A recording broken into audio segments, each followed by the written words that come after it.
Now, as howling winds echo across the snow-covered reaches of the wild Northwest, the Quaker Oats Company, makers of Quaker Puff Wheat and Quaker Puff Rice, the delicious cereal shot from guns, in cooperation with the Mutual Broadcasting System, present by special recording Sergeant Preston of the Yukon. It's Yukon King, swiftest and strongest lead dog of the Northwest, breaking the trail for Sergeant Preston of the Northwest Mounted Police in his relentless pursuit of lawbreakers. And King, on you, Huskies! Gold discovered in the Yukon. A stampede to the Klondike in the wild race for riches. Back to the days of the gold rush. And the adventures of Sergeant Preston and his wonder dog, Yukon King, as they meet the challenge of the Yukon.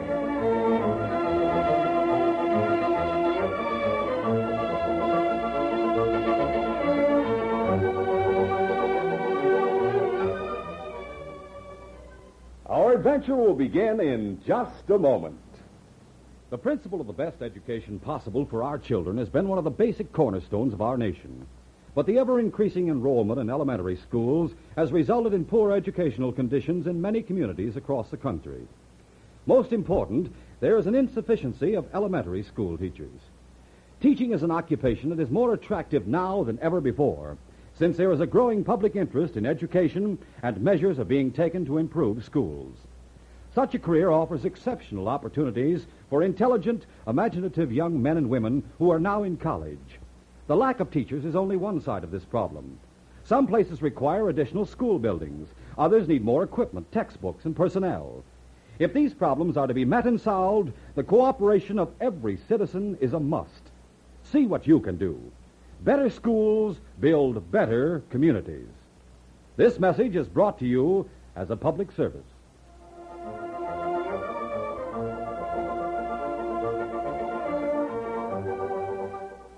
Sheep Camp in Alaska was the last stop-off point for the gold rushers before crossing Chilkoot Pass into the Yukon Territory. The camp was a small tent city huddled in the valley near the foot of the pass. One evening, a young woman named Lucy Hallam was preparing to cook supper just outside her tent when her husband, Frank, approached carrying an armload of firewood. Oh, welcome home, Woodchopper. Hi, Lucy. All ready to cook us some supper? Just as soon as you get a fire going with some of that wood you brought back. Sure, I'll have one started in a jiffy. By golly, this Yukon stove we bought is going to come in mighty handy on the trail. Yeah, I saw you coming back with that man who has a tent next to ours. Yeah, we gathered wood together. He and his sister are on their way to Dawson, too. Oh, they're walking over this way now. He said he'd like to have the four of us get acquainted. Hope you don't mind. Well, of course not. It'll be nice to have some friends up here. Well, howdy, Frank. Hello there. Seeing as how we're neighbors, I thought I might as well bring my sister over. Introduce her to you folks. I'm glad you did.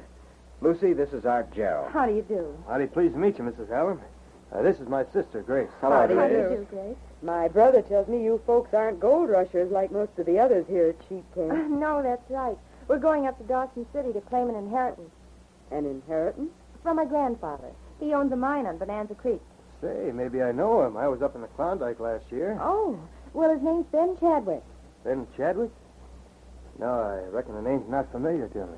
Well, to tell you the truth, I hardly know him myself. I haven't seen him since I was a little girl. You see, I was raised in the East, and Grandpa spent all his time prospecting.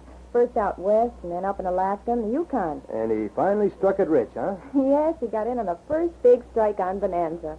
You said he owns a mine. Does that mean he's still alive? I hope so, but I don't know. We had a letter from him saying that he was very sick and might not live more than a few days. He said he was leaving his mine to me and wanted us to come up to the Yukon right away. From the way his letter sounded, I'm afraid he'll be dead by the time we arrive. Oh, shame. Yes, we'd both like to see him. I'm afraid he's been very lonely these last few years. How about you folks? Are you hoping to stake out a claim for yourselves? No, Frank. Swinging a pick is a little out of our line. I'm a faro dealer by occupation. Grace here's a singer. She's hoping to find a job in one of the music halls in Dawson. If you were up in the Klondike last year, I suppose... A short time later, when the Jarrows had returned to their own tent, Grace remarked to her brother, So little Mrs. Hallam is going to inherit a mine. Yeah, and probably a plenty rich one, too, if it's located on Bonanza Creek. Looks like we'd better keep in close touch with those two suckers. Maybe we can relieve them of some of that fortune they'll be coming into. I got a better idea than that. Oh, such as what? Why not grab the whole inheritance for ourselves? And just how would we do that? By passing ourselves off as Mr. and Mrs. Hallam? Are you crazy? Oh, far from it. All we've got to do is get them out of the way and get hold of their identification papers. The rest will be a cinch. Maybe, and maybe not. What if her grandfather is still alive by the time we get to Dawson? Well, what if he is? You're a blonde, same as she is. The old guy hasn't seen her since she was a little kid. Yeah. Yeah, that's right. Hey, maybe we could get away with it at that. Sure we could. But how are we going to get rid of the Hallams? Now, listen, Grace, you leave that to me. In the meantime, we'll get real chummy with them. And you pump the dame every chance you get for details about her family history. That should be easy enough. Who ever heard of a woman who didn't like to talk? In the days that followed, the Jarrows and the Hallams became increasingly intimate. On the shore of Lake Bennett, they camped side by side, while Frank and Art built a boat long enough to carry all four of them across the chain of lakes and down the Yukon to Dawson City. One evening, after they had begun the trip downriver, they had beached their boat and were talking around the campfire. Grace was saying to Lucy Hallam, You know, Lucy, hearing you tell about your childhood and your family, that makes me feel as though we'd been friends all our lives. If Lucy keeps on reminiscing so much, you'll soon know more about it than I do. Oh, I'm sorry. I know I shouldn't keep talking about myself all the time, but Grace makes such a good audience, it's hard to resist the temptation. By the way, Art, how soon do you think we'll reach Fort Selkirk? Oh, I reckon we ought to make it by tomorrow night. Oh, that reminds me, Frank. A friend of mine has a cabin a few miles this side of Selkirk. Would you mind if we stopped off there long enough for me to say hello? Oh, it's okay with me. How about it, Lucy? Why, of course. Oh, that's swell. You find this friend of mine's a very interesting gent. He'll make you folks feel right at home. The following afternoon, their boat brought them in sight of the cabin where Art's friend lived. After nosing their boat into the beach, the travelers disembarked and walked up to the cabin. Art knocked on the door. Well, I'll be doggone. Art Jarrow. Howdy, Spider. Come on in. Sure. Hey, where's Jake? Hey, he went into Selkirk this morning. Did you just get back to the territory? Yeah, I'm on my way to Dawson. Hey, folks, meet Spider Burke. This is my sister, Grace. Howdy, Spider. Art's told me about you. Nothing bad, I hope. And this young couple here is Mr. and Mrs. Hallam. Hello, Mr. Burke. Any friends of Art or friends of mine? Say, you think you could entertain the two of them here at your cabin for the next few weeks? What? Well, what are you talking about, Art? We're not staying here. Oh, now, that's where you're wrong. Get your hands up, both of you. A gun. Say, for the love of Mike, what's this all about? That's what I'd like to know. Well, it's like this. Lucy here was going to Dawson to inherit a mine from her grandfather. But the way Grace and I figured, we might just as well claim that inheritance for ourselves. Oh, you Shut up or I'll shut you up permanently. As I was saying, Grace and I figured to grab off the mine ourselves. As soon as the will's settled, we'll sell the mine and head back here with the cash. And where do I come in on the deal? You and Jake hold the two of them prisoner here at your cabin, while Grace and I are pulling off the scheme. Why not kill him and be done with it? No sense risking murder till we're sure the scheme will pan out.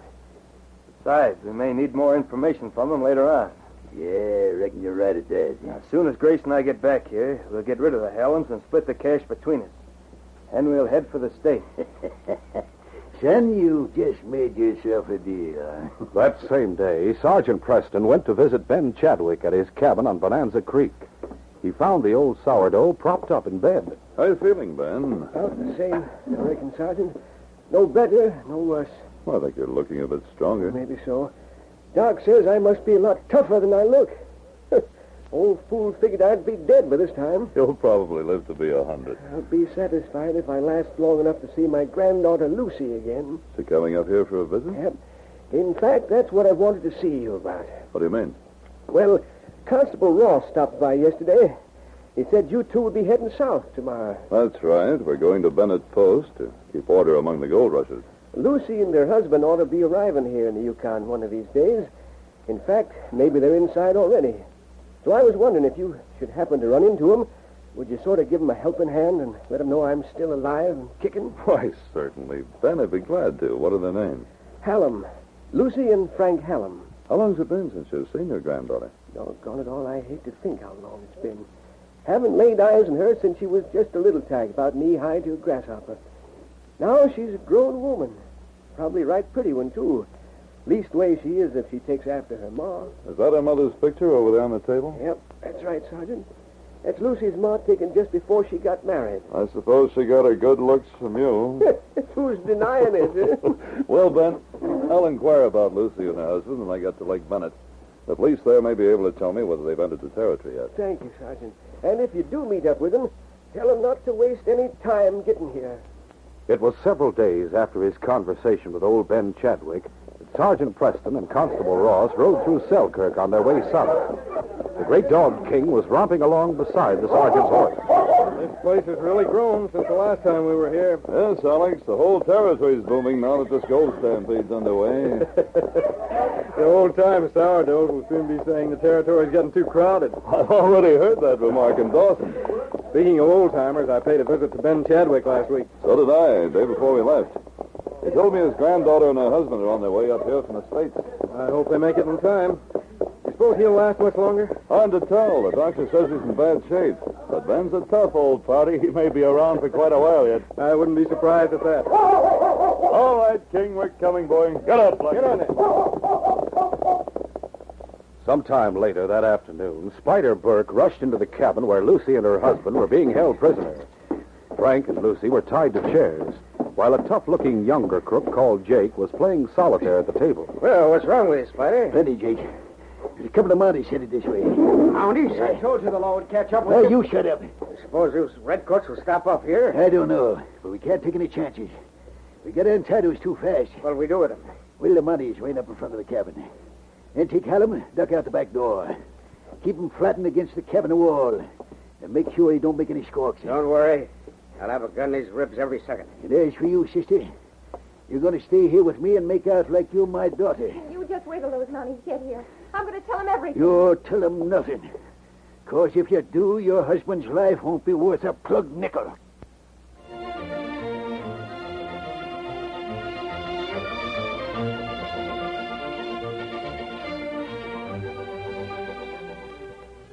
We'll continue our adventure in just a moment. You should have been at the ball game today. I saw 3 home runs. And guess what? I got one of the home run balls. Fellas and girls, why don't you get a free baseball ticket? It's easy. Come out to the ball game as guest of a major or minor league team. Your free ticket is waiting for you right now inside packages of Quaker puffed wheat, Quaker puffed rice, Muffet shredded wheat, and Quaker Pack-O-10, which has 2 free baseball tickets. Yes, if you are 12 years or younger, just bring mom or dad or another paying adult and see wonderful major or minor league baseball games free. Names of teams and dates are on every ticket. Get as many free tickets as you want. No mailing, no waiting. When Mom buys breakfast cereal, just be sure she gets the kind with a free baseball ticket inside. That's Quaker puffed wheat and rice and Muffet shredded wheat. You get 2 free baseball tickets inside Quaker Pack-O-10. So don't miss out another day. See the star players wallop those home runs.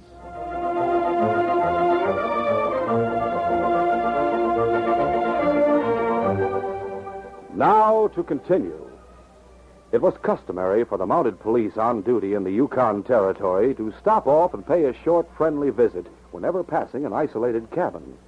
And so, when Sergeant Preston and Constable Ross arrived at Spider Burke's cabin, they reined up and dismounted.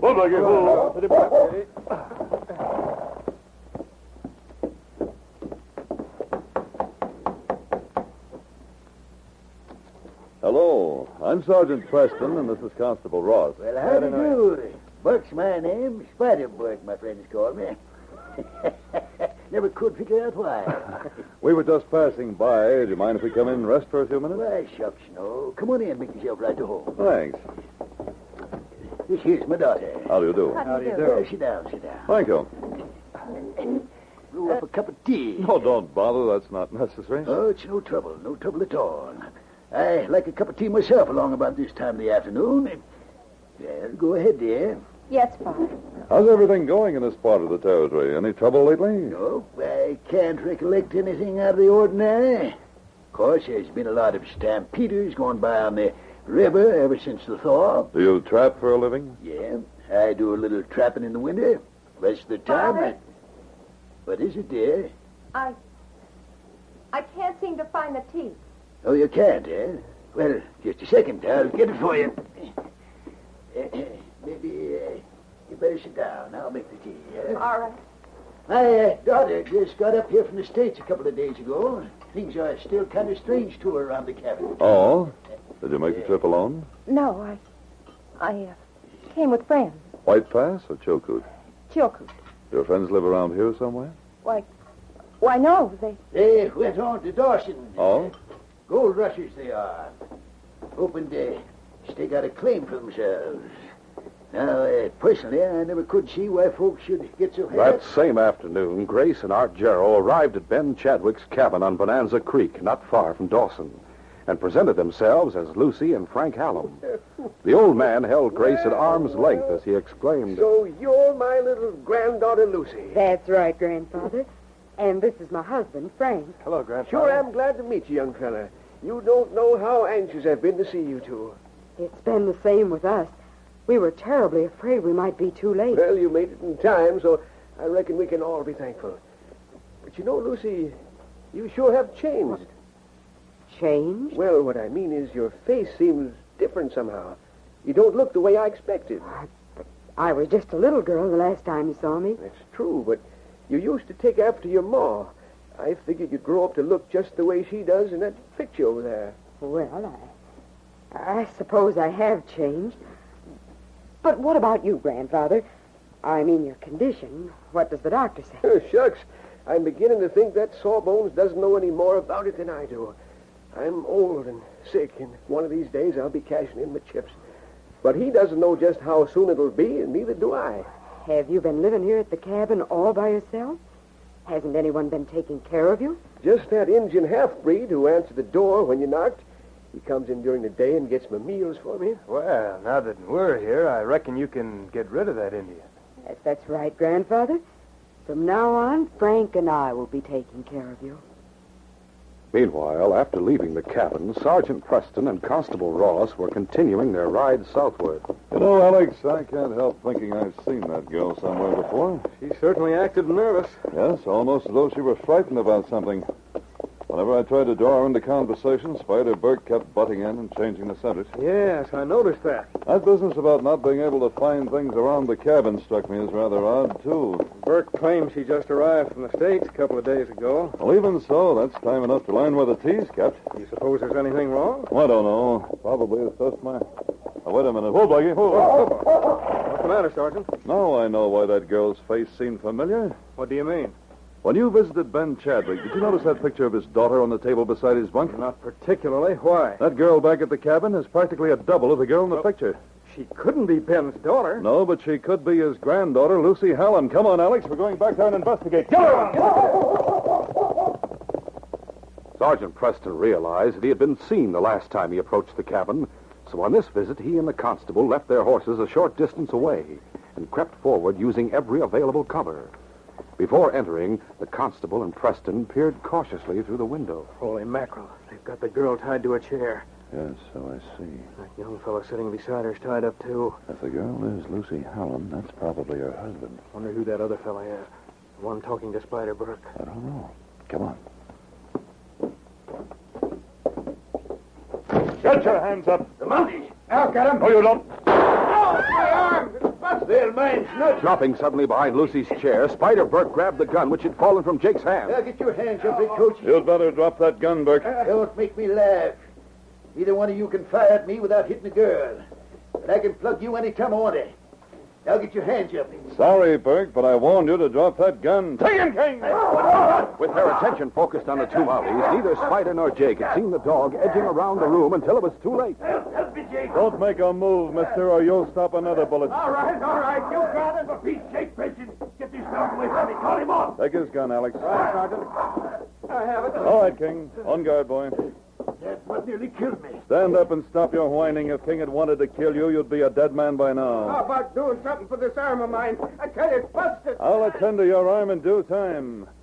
First of all, it's a little matter of handcuffing your partner and untying these two people. Keep them covered, Constable. I've got them, Sergeant. A few minutes later, Lucy and Frank Hallam had been released from their bond. I don't know how we can ever thank you enough. When you two left the cabin early this afternoon, I just about gave up hope. It sure looks bad for us.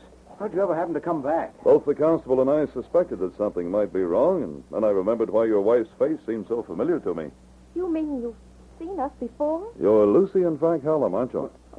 That's right. How did you know? Just before I left Dawson, your grandfather showed me a picture of your mother. You're almost a double for her.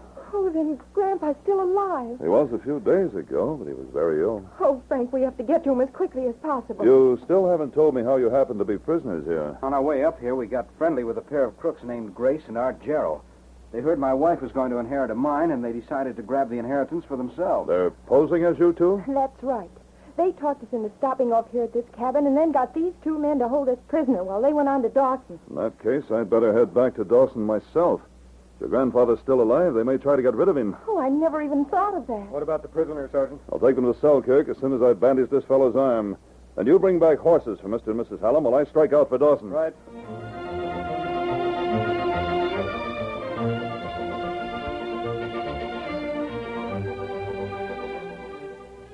We'll continue our adventure in just a moment. Say, why aren't you fellas and girls out at the ballpark these days, watching those home runs walloped into the grandstands, eating peanuts, popcorn, and hot dogs? Come out to the ball game as guest of a major or minor league team. All over the country, kids 12 years or younger are seeing major or minor league games free. All you do is bring mom or dad or another paying adult, and you get your free baseball ticket immediately inside packages of Quaker puffed wheat, Quaker puffed rice, and Muffet shredded wheat. You'll find 2 free baseball tickets inside Quaker Pack-O-10. Names of teams and dates are on every ticket. So be guest of your favorite team at the ballpark. Rush to the store with your mom and grab free baseball ticket packages of Quaker puffed wheat or rice, Muffet shredded wheat, or Quaker Pack-O-10, which has 2 free tickets.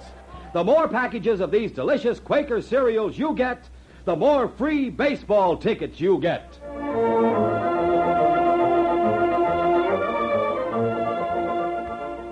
Now to continue. That night, after Ben Chadwick had fallen asleep, Grace and Art Jarrow held a council of war. It looks to me like we may not get our hands on the old man's mind quite as soon as we thought. Yeah, just what I was thinking.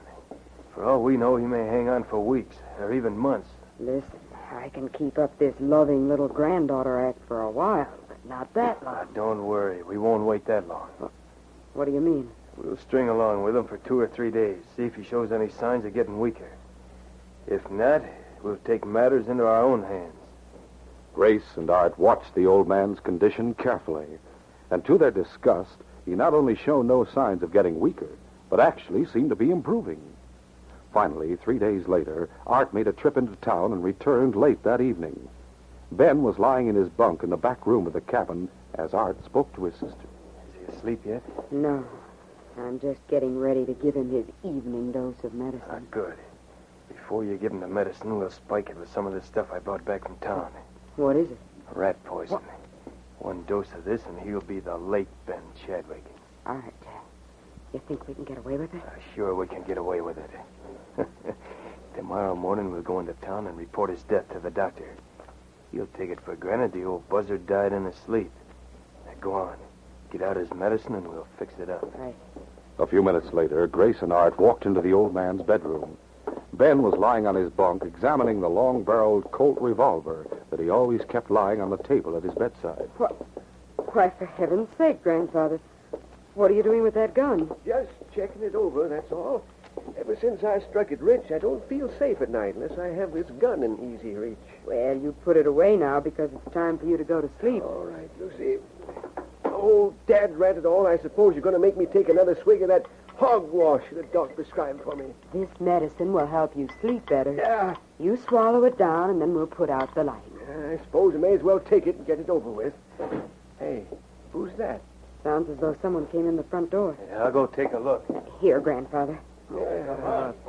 What's the idea of busting in this way? Where's Ben Chadwick? In the bedroom. Why? Here, hurry up and take your medicine, Grandfather. All right. Don't take that, Ben. Sergeant Preston, what in blazes are you doing back here? I'm here to arrest these two crooks posing as Frank and Lucy Hallam. You won't take us, Mountie? As the sergeant whirled, Art's sudden blow caught him on the side of the jaw, but he recovered instantly. You asked for it, Gerald. A moment later, the two men were slugging it out toe-to-toe in the narrow doorway.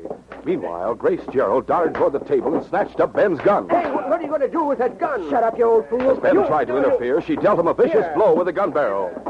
With a groan, the old man collapsed on the bunk. Now then, Mountie, I'll take care of you next. But the words were hardly out of her mouth when King sprang. Help! Help me! Get this dog away from me! Watch her, King. Art Carroll was already weakening under the battering force of the sergeant's fists. And finally, a right to the jaw sent him sprawling backward on the floor. All right, I've had enough. Don't hit me again. Get up on your feet, then. All right, King, on guard, boy. You, Grace Gerald, get over here next to your brother. All right. You're under arrest in the name of the Crown. It wasn't until late the following day that Lucy and Frank Hallam arrived in Dawson. The sergeant took them out to Ben's cabin on Bonanza Creek. This time, Ben knew that he was seeing his real granddaughter. My thunder, Lucy, I'd know you anywhere. You're the spitting image of your mom. Oh, Grandpa, I'm so glad you're all right. If it hadn't been for Sergeant Preston, things might have turned out a lot differently for all of us. I'm mighty grateful to you, Sergeant. Sure. That's all right. You don't need to thank me. How's your head, Ben? After any after effects from that blow? I reckon there's still a lump there where she hit me. Otherwise, I'm okay. In fact, the doc told me this morning I'm looking better than ever. Can you beat that? I always said you'd live to be 100, Ben. And now that Lucy and Frank are here and the Geralds are behind bars, I can say this case is closed.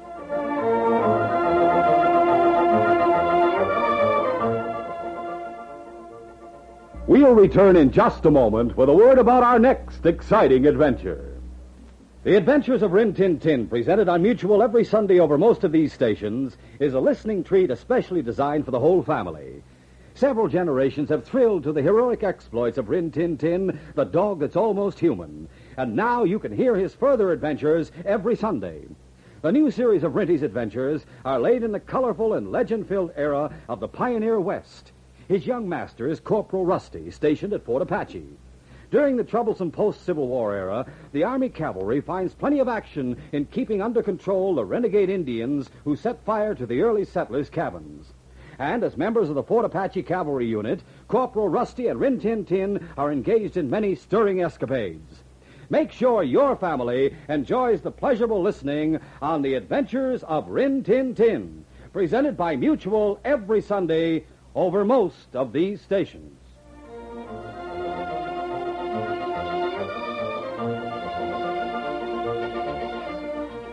King leads the sergeant's team in a desperate pursuit along the dark and dangerous canyon trail.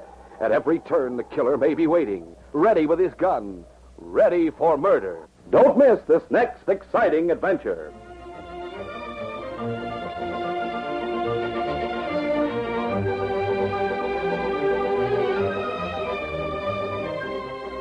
These Sergeant Preston of the Yukon Adventures are brought to you every Monday through Friday at this time by the Quaker Oats Company, makers of Quaker Puff Wheat and Quaker Puff Rice, the delicious cereals shot from guns.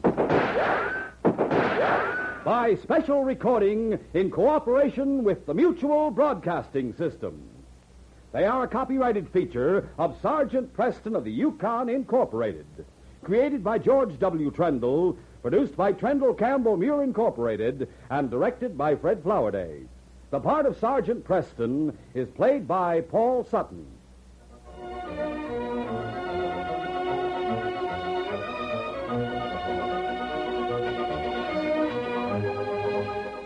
This is J. Michael wishing you goodbye, good luck, and good health from Quaker Puff Wheat and Quaker Puff Rice. So long. This is Mutual, Radio Network for all America.